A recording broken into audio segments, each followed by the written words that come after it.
Let me give you some names because you're going to hear this in my speech. Ernest Gentry Brown was my great-grandfather. Maud Elizabeth Dement Brown was my great-grandmother. Ernest Dement Brown was my grandfather, but we called him Ben. My grandmother was Isla Louise Williamson Brown, and we called her Peggy. She came from Salina, Tennessee, and she was a school teacher. Ben Williamson Brown was my daddy, but we called him Buddy. And my mom is back here, Linda McCrary Brown.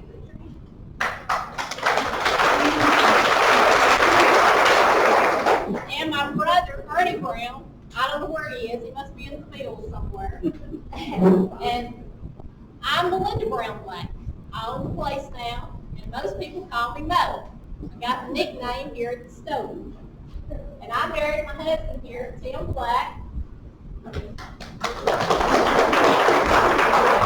we had my son, Ben, and his wife didn't be here, Brittany.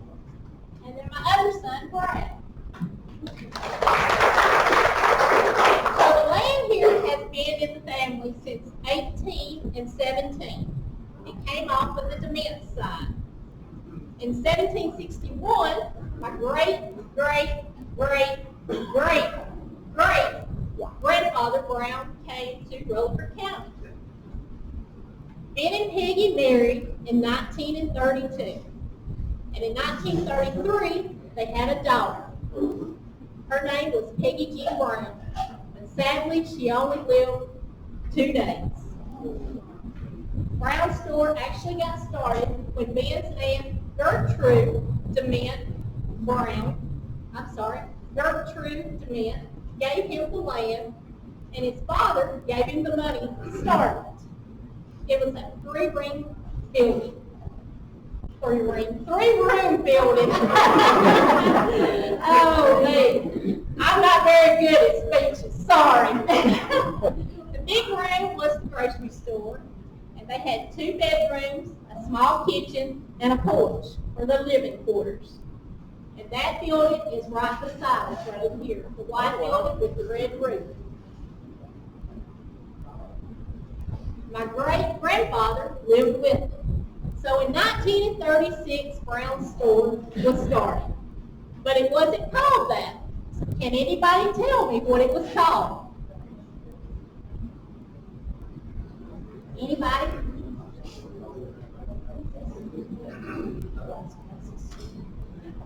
It was called E.G. Brown and Son.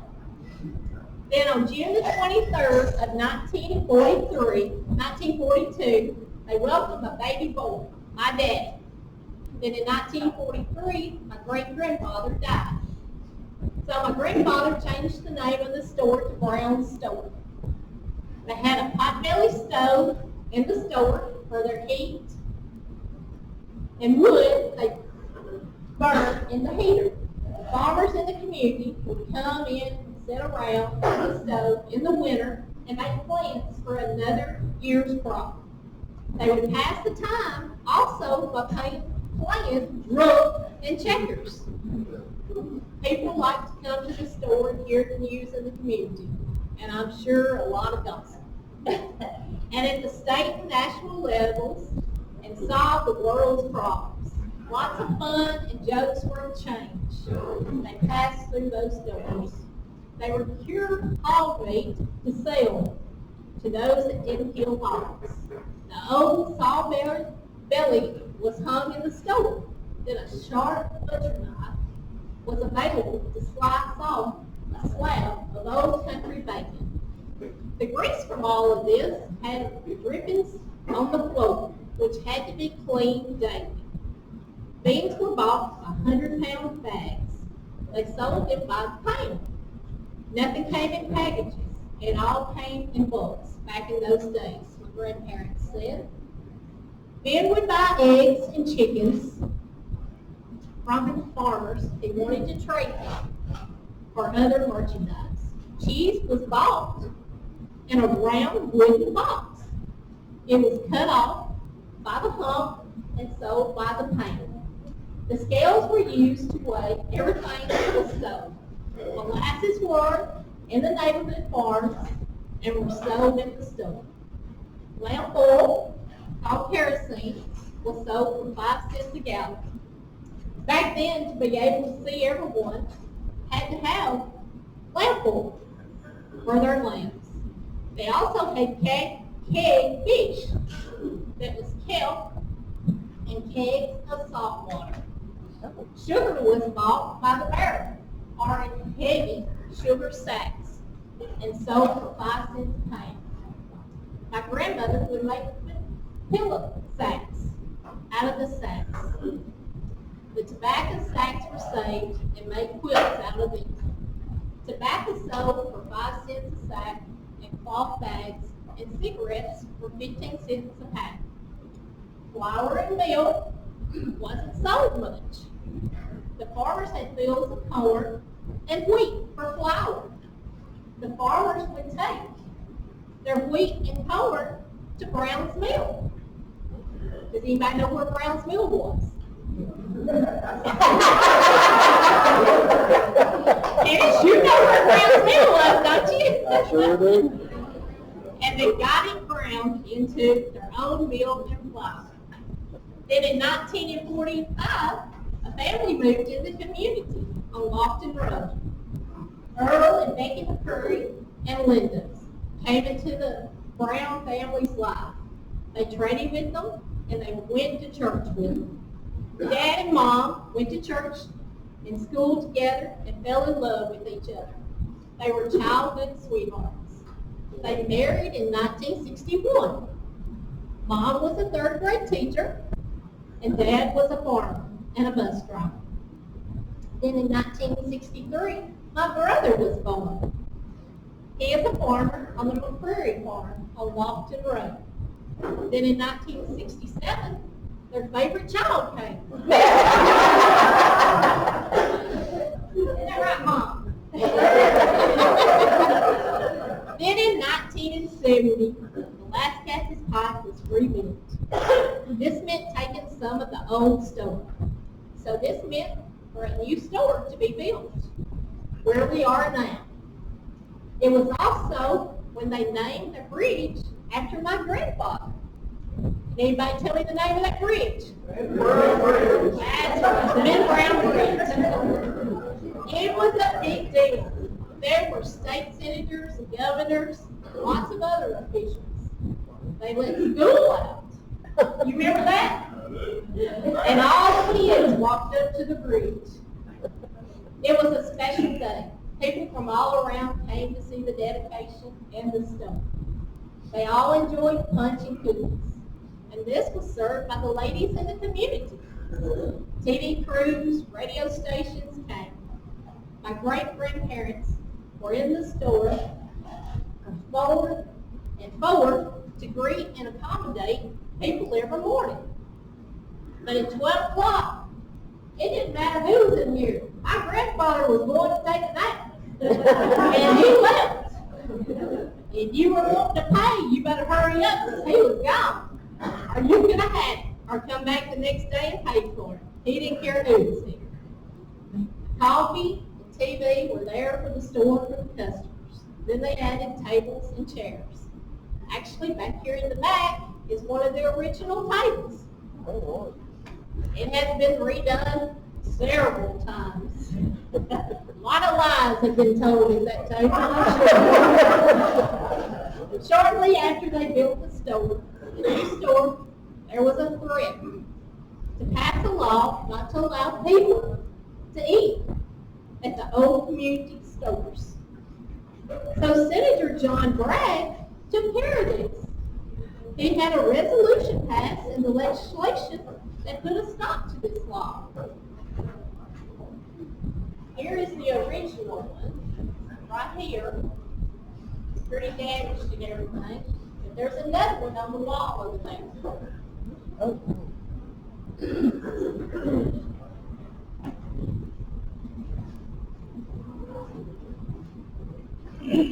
And this one was one of them too. It was signed by Winfield Dunn, right here.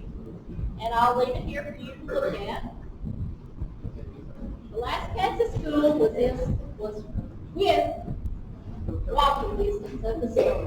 So kids would skip school and run to the store to get snacks and drinks. It never told on them. Let's see, is anybody in here that went to the old school? Just live off. Don't lie. I always ask if I can leave. You was no fun then. Oh, me. I left one day home now. You did? Hitchhiked. Hitchhiked, okay. Well, then on March the 26th, 1981, we had a tragedy that happened. Ben and Peggy died within 30 minutes of each other. Ben was at the store with me and fell over. They rushed him to the hospital, but was already brain dead. My grandmother was already in the hospital, and they went to tell her, and she said, "I do not want to live without him." So then it was my dad and Mom's turn to run the store. By this time, we had just started cooking breakfast. Sausage, ham, tenderloin, steak, and biscuits. People would stop and get biscuits on the way to work, on the way to ball games at UT, hunting, fishing, and some of the locals would sit and drink coffee and solve the world's problems. I would cook before going to school, then go home and get ready for school. Lots of times I would be late. I just carried them a biscuit and told them I was cooking. They said, "That's fine, as long as you keep bringing me a biscuit." Mom would make the biscuits after school, and we would freeze them. Then we started plate lunches. Then we hired them. I would work also after school. Back then, the punishment for doing something wrong was to dust the groceries and shelves.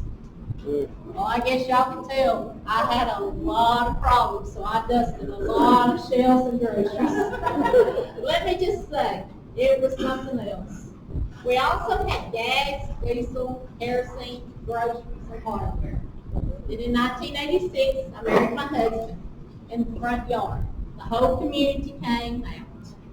Then in 1993, Ben came along. Then in 1996, Ben came along. Brad, sorry.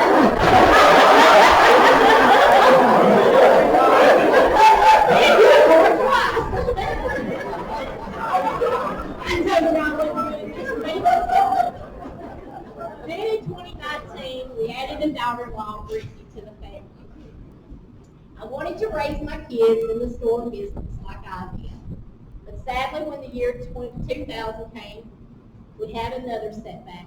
My dad almost died at this time, and it was my turn to take over. I ran it for a while. Then I had the bright idea that I wanted to open a restaurant. So we had a sale, so lots of hardware. I think we had like 10 long trailer loads of hardware. It was an all-day sale. So I did it for a while, then I leased it for a few years. Then in 2017, my dad died. So now I just do private events. Times have changed from when my grandparents had it. There is a lot of history in this building and in the building next door. Lots of people have come through the doors. Movie stars, country music people, any kind of politician you can think of, TV people, governors, anything. I just want to thank y'all for coming out. I appreciate your time. Sorry I'm not a public speaker. I'm better one-on-one with you. Well, we want to thank you for hosting this tonight in a way that you have. It's very appreciated. And, you know, this is a part of Rutherford County history right here. And Carol, we appreciate you putting this all together for us to be here tonight.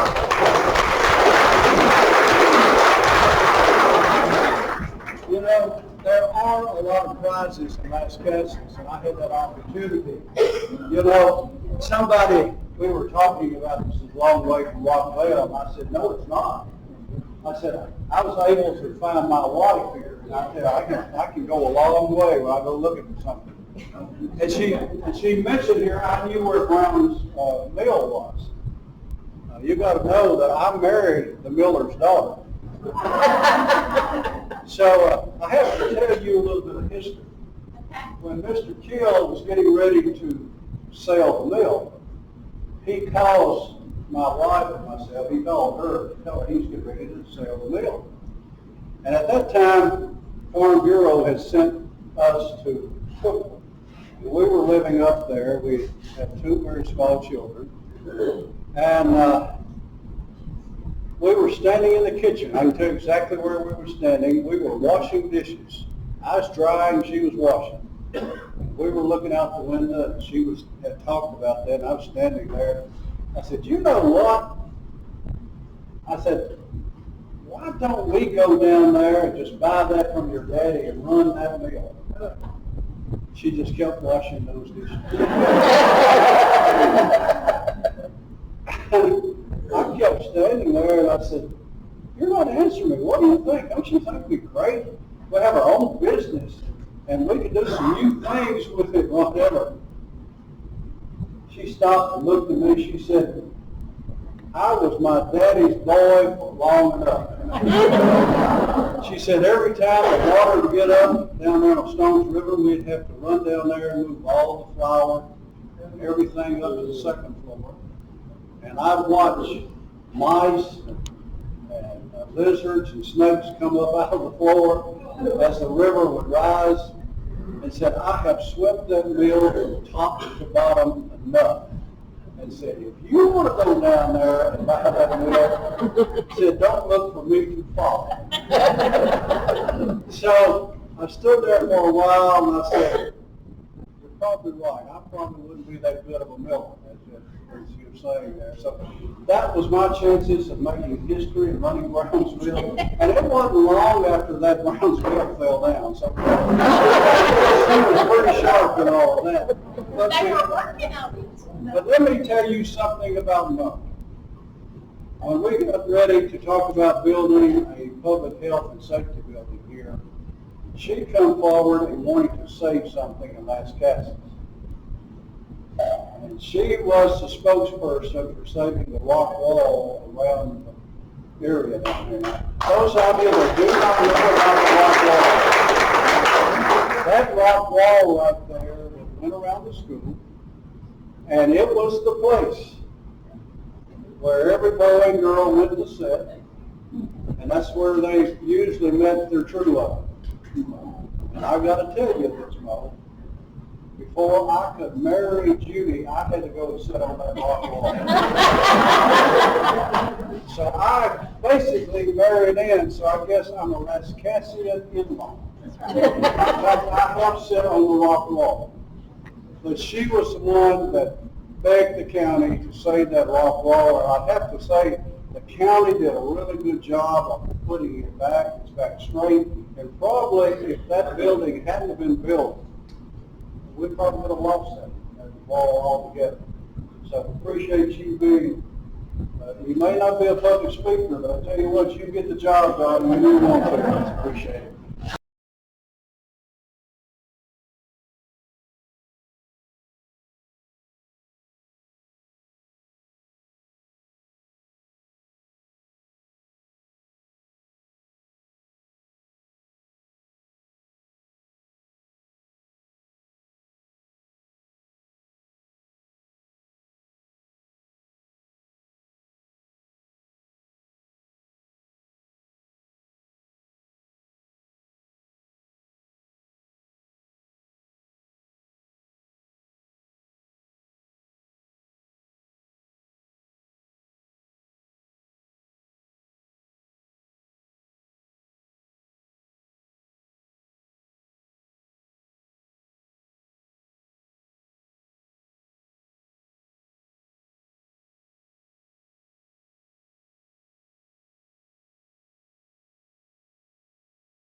A JJV television production.